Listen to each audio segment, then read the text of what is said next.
2 चीज़ें अगर आप कर लें तो अपने आप को बीमारियों से बहुत हद तक बचा सकते हैं। उनमें से जो पहली चीज़ है, जो सबसे अहम चीज़ है, जिस पर बहुत कम बात होती है, लोग इसको अहम नहीं समझते, वो ये है कि अपने आप को ज़हनी दबाव, परेशानी से बचाएँ।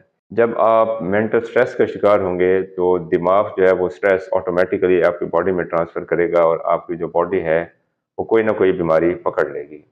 तो अपने आप को मेंटल स्ट्रेस से बचाएँ, उसको बचाने के बहुत सारे तरीके हो सकते हैं, उन पर फिर किसी दिन बात करेंगे। दूसरी जो चीज़, जो एक अहम चीज़ है, वो ये है कि अपने आप को एक्सरसाइज़ यानी कि वर्जिश का आदी बनाएँ। जब आप एक्सरसाइज़ करेंगे तो उसका असर जिस्म के हर हिस्से पर होगा। आपका दिमाग बेहतर काम करेगा, आपकी मेमोरी बेहतर होगी, आपकी जो सोचने-समझने की सलाहियत है, वो बेहतर होगी, आपका जो दिल है, वो बेहतर काम करेगा। पूरे जिस्म में जो खून का बहाव है, फैलाव है, वो बेहतर होगा, खुराक सही हज़म होगी। अब कौन-सी एक्सरसाइज़ करें? जो भी एक्सरसाइज़ आपको सूट करती है। आप जिम करना चाहते हैं, आप जिम करें, आप एरोबिक एक्सरसाइज़ करना चाहते हैं,